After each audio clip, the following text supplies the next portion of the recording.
बिस्मिल्लाहिर्रहमानिर्रहीम। अस्सलाम वालेकुम नाज़रीन, मैं हूं मोहम्मद ज़ुबैर और मेरे साथ मौजूद हैं हादिया ज़ुबैर, हरमीन फातिमा, अली ज़ुबैर। नाज़रीन, आज हम सुनाएंगे बच्चों को एक बड़ी मज़े की कहानी और इस कहानी का नाम है लालची आदमी। लालची जानते हैं आप लोग कौन होता है? नहीं जानते? ओके, देखिए, लालची वो शख्स होता है जो लालच करता है, यानी जिसकी नज़र दूसरों की चीज़ों पर होती है।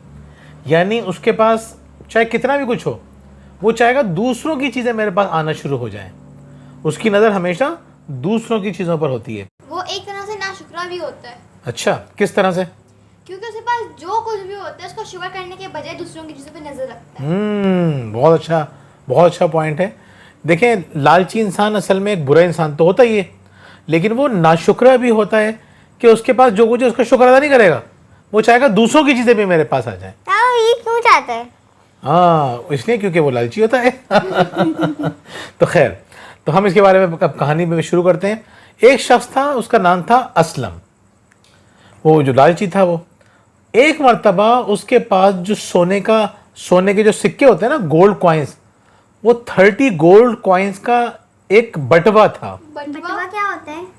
बटवा क्या होता है? बटवा समझने, एक पाउच होता है। उसके जैसा? किसके जैसा? हम जो अपना माइक जिसके अंदर रखते हैं, इसके अंदर, इस पाउच के अंदर, इसको आप ऐसे खोल भी सकते हैं, इसको आप ऐसे बंद भी कर सकते हैं। तो पहले लोग ऐसा पाउच अपने पास रखा करते थे, और उसमें, अब तो हम वॉलेट रखते हैं ना, पहले लोग पाउच रखते थे, और आदमी भी रखते थे और औरतें भी रखती थी। तो भी औरतें बन जाया करती। तो अब होता क्या था कि लोग पाउच रखते थे। तो असलम का 30 सोने के सिक्कों का, 30 गोल्ड कॉइन्स का पाउच खो गया। वो अपने दोस्त के पास आता है और दोस्त आके कहता है कि यार, मैं बड़ा परेशान हूँ, मेरे पास जो तो 30 कॉइन्स थे और वो खो गए हैं, मैं इतना परेशान हूँ, मुझे इतनी ज़रूरत थी। तो वो दोस्त कहता है, यार तुम परेशान क्यों होते हो? तुम परेशान नहीं हो, तुम भी ढूंढो, मैं भी ढूंढता हूँ, इंशाल्लाह मिल जाएंगे। और तुम परेशान नहीं हो, मैंने बड़ी मेहनत करके ना 10 कॉइन जमा किए हैं, 10 सिक्के जो जमा किए हैं। और ऐसा है कि अगर तुम्हारे नहीं मिले ना कॉइन्स, तो मैं तुम्हें अपने 10 सिक्के दे दूंगा। यार, मैं तुम्हारा दोस्त हूँ। वो, उसको खुश होना चाहिए, लेकिन वो परेशान होता है क्योंकि उसके 30 सिक्के खो चुके हैं। खैर, वो घर आ जाता है। शाम में उस दोस्त की बेटी सफ़र से वापस आ रही होती है। कौन से सफर से? वो घूमने फिरने गई हुई होती है बेटी। वो भी आप लोगों की तरह होती है, घूमने फिरने की शौकीन। वो होती है हादिया के बराबर। इतनी छोटी? इतनी छोटी। पहले लोग घूमा करते थे, पहले लोगों को डर नहीं होता था, पहले बड़े मज़े से लोग घूमा करते थे। खैर, तो वो लड़की घूमती हुई आ रही थी, तो रास्ते में उसे गोल्ड कॉइन्स नज़र आए, वही पाउच नज़र आया, वो बटवा नज़र आया।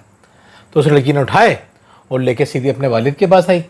जब भी कोई चीज़ हमें मिलती है तो हमें किसके पास जाना चाहिए? अपने पेरेंट्स के पास जाना चाहिए। वो एक अच्छी बच्ची थी, वो अपने पेरेंट्स के पास लेकर गई बटवा। तो उसके वालिद ने जब खोल के देखा तो अंदर उनको गोल्ड कॉइन्स नज़र आए। उन्होंने गिने भी नहीं, उन्होंने वैसे ही बंद किया और कहा, जाके देखे आओ, जो तुम्हारे चाचू हैं ना, उनको देखे आओ, ये उनके गिर गए थे, वो बड़े परेशान थे, ये बड़ा खुश होते हैं कि देखो मेरे दोस्त के कॉइन्स मिल गए। अब उसको जो कॉइन मिलते हैं वो देखता है, वो गिनता है, 1 2 3 4 25 26 27 28 29 30, वो 30, वो दोबारा गिनता है, 25 30, बोलता नहीं, इसमें तो 40 थे, मुझे 10 कॉइन और चाहिए। जी, वो उसको मामू की कहती है? मामू नहीं कहती, चाचू कहती है। चाचू कहती है। चाचू इसलिए कहती है क्योंकि देखें, जो मेरे दोस्त हैं वो मेरे भाइयों की तरह है ना, तो जो मेरे जितने भी मेरे दोस्त हैं उनको आप लोग चाचू कहते हो, नहीं कहते हो? तो फिर तो असलम कहता है कि मेरे 40 सिक्के थे भाई, मुझे 40 पूरे चाहिए। तो मामा झूठ क्यों बोल रहा था? क्योंकि उसको पता चल गया था कि उसके दोस्त के पास 10 सिक्के रखे हुए हैं, 10 कॉइन्स हैं। वो चाहता था दोस्त के 10 कॉइन भी मुझे मिल जाए। इतना चालाक था वो, और इतना लालची था। तो वो कहता भाई मुझे नहीं चाहिए, ये पकड़ो सिक्के, और मैं जाके जा रहा हूँ, मैं काजी की अदालत में जा रहा हूँ। काजी होता है जज, जो फैसला करता है किसकी चीज़ है। तो कहता मैं काजी के पास जा रहा हूँ और मैं उससे कहूँगा कि भाई इन लोगों ने मेरे सिक्के रख लिए हैं। वो काजी के पास जाता है, काजी को पूरा वाक़या सुनाता है। काजी पूरी बात सुन के कहता है उस लड़की को और उसके बाप को भी लेकर आओ। अब लड़की आती है अपने बाप के साथ। काजी कहता है बताओ बेटा, पूरा वाक़या बताओ, क्या हुआ था? वो बताती है कि ऐसा ऐसा हुआ था, मैं आ रही थी, सैर करके आ रही थी, घूमते फिरती हुई आ रही थी, मुझे एक कॉइन नज़र आया, मैंने अपने बाप को दिए, उन्होंने चाचू के पास भेज दिए और उन्होंने कहा ये तो मेरे नहीं है, हमने तो खोल के भी नहीं देखे, हमने तो गिने भी नहीं। तो जज कहता है देखो, जज समझ जाता है, वो समझ जाता है कि ये जो असलम है बहुत झूठ बोल रहा है और बेईमानी कर रहा है, लालची है ये। असलम कौन था? असलम वही था ना जिसके कॉइन्स खोए थे, जो लालची था। तो जज कहता है कि देखो भाई, असलम के तो 40 कॉइन्स खोए थे और ये हैं 30 ये तुम्हारे हो गए बेटा, इसको तुम इस्तेमाल करो, जब इसके 40 किसी को मिलेंगे तो वो लाके दे देना असलम को। अब जो है ना, असलम तो था लालची, वो तो 10 मजीद लेने के चक्कर में था, तो बड़ा परेशान होता है, रोना शुरू कर देता है जज से, जज साहब मुझे माफ़ कर दें, मैंने आपसे झूठ बोला था, मेरे 30 ही खोए थे, मैं तो झूठ बोल रहा था। जज कहते तुम झूठ बोल रहे थे? मतलब जी मैं झूठ बोल रहा था, ये मेरे ही कॉइन्स हैं। तो जज कहते हैं कि अच्छा, तो झूठ बोलने की सज़ा ये है कि तुम्हें 80 कोड़े लगेंगे। 80 कोड़े होते हैं, मोटी सी, जो थोड़ी बहुत मोटी बेल्ट जिस टाइप होती है ना, बड़ी सी, वो बहुत होती है, वो बहुत मोटी मोटी सी रस्सी होती है और लेदर की होती है, चमड़े की, और बहुत ज़ोर से लगती है। तो वो कहता है कि झूठ बोल, किसी पे झूठा इल्ज़ाम लगाते हैं ना, किसी को हम झूठा कहते हैं, तो उसकी सज़ा जो है वो 80 कोड़े है। तो तुम्हें 80 कोड़े लगेंगे और ये जो 30 कॉइन्स हैं, 30 सिक्के हैं, ये इस प्यारी सी बच्ची को मिलेंगे क्योंकि ये बहुत ईमानदार है, वो ये सच्ची है। वो बेटी बहुत खुश होती है, बाप को खुशी होती है कि मेरी बेटी ने सच बोला, लेकिन उसको अफसोस होता है, वो नेक इंसान होता है ना, उसको अफसोस होता है कि मेरा इतना अच्छा दोस्त था, इसने झूठ क्यों बोला, इसको बहुत दुख होता है। उसके बाद पता है क्या होता है?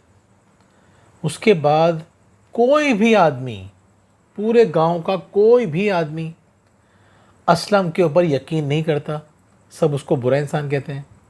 और जो लड़की थी, सब उस लड़की की इतनी इज्जत करते हैं कि वो बहुत प्यारी बच्ची है और इसने एक ईमानदार बच्ची है, और उसकी हमेशा सब उसकी इज्जत करते हैं, उसकी तारीफ़ें करते हैं, उसकी बात पे यकीन भी कर लेता है। उसकी बात पे जो झूठ बोलेगा ना, बाद में उसकी बात पे यकीन नहीं किया जाता।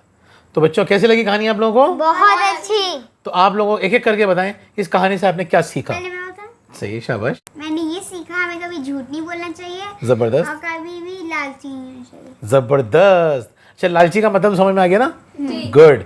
अली, आपने क्या सीखा इस कहानी से? हमें झूठ नहीं बोलना चाहिए, हमें बिल्कुल सच सच बोलना चाहिए ताकि हमें कोई कुछ करे नहीं। और दूसरी बात ये, हमें लालची नहीं बनना चाहिए, उससे हमें और हमारा नुकसान होगा। हमें उसका फ़ायदा मिल रहा है लेकिन वो नुकसान कर रहा है लालची बन के। वाह, देखिए कितनी बड़ी बात की उन्होंने। वक्ती तौर पे तो फ़ायदा होता है, उस वक्त तो आपको लगता है हमें चीज़ मिल गई, हमारा फ़ायदा हो गया, लेकिन आगे चल के सब आपके ऊपर भरोसा नहीं करते और आगे चल के नुकसान होगा और अल्लाह ताला भी ऐसे शख्स को सज़ा देगा। बहुत प्यारी बात अली, ज़बरदस्त। हादिया, क्या सीखा? मैंने ये सीखा कि पहली चीज़ तो हमें लालच नहीं करनी चाहिए। दूसरा ये कि अगर कोई आपको इतना अच्छा दोस्त है, आपका कोई रिश्तेदार है, कभी उसको धोखा ना दें। वाह, दोस्तों को, वैसे तो दुश्मन को भी धोखा नहीं देना चाहिए, लेकिन दोस्त को तो देना ही नहीं चाहिए। यानी कितना अच्छा दोस्त था जो उसने अपने हाथ से खो दिया अपनी एक बेवकूफ़ी की वजह से, अपनी लालच की वजह से। यस, तो बाबा इसमें जानबूझ कर हो गया था? नहीं, वो तो गलती से खो गए थे, लेकिन मिल गए थे। तो देखिए कितनी प्यारी बात है कि एक शख्स जो आपको अपने 10 कॉइन्स देने के लिए तैयार है यार, उसने इतनी मेहनत से तैयार किए थे, जमा किए थे, बहुत मेहनत से जमा किए थे उसने, लेकिन उसने मेरे दोस्त को ज़रूरत है, मैं दे देता हूँ। लेकिन दोस्त ने क्या किया? तो दोस्तों, उसके जो दोस्त थे उसके पास कैसे आए थे? वो तो जो बचा बचा के रखता था, लालची था ना, जमा करता रहता था, बचाता रहता था, किसी को देता ही नहीं था, तो उसके पास जमा हो गए थे। तो जो दूसरी बात है, उसके पास इतने कम क्यों थे? वो असल में वो ईमानदारी से काम करता था, वो गरीबों की मदद भी करता था, तो एक अच्छा इंसान था ना वो। तो जो अच्छे लोग होते हैं उनको अल्लाह ताला खुशियाँ भी बहुत सारी देता है, और उनको अल्लाह ताला, उसके कम थे, उसके बाद दूसरे वाले ने झूठ बोला, उसको मिले ही नहीं दूसरे वाले को। यस, तो जो लोग सच बोलते हैं उनको अल्लाह ताला बहुत सारे एकदम से दे देता है। तो हमें सच बोलना चाहिए, नेक लोगों की अल्लाह ताला हमेशा मदद करता है। बहुत बहुत शुक्रिया नाज़रीन, फिर आपसे मुलाकात होगी। अल्लाह हाफिज़। अल्लाह हाफिज़।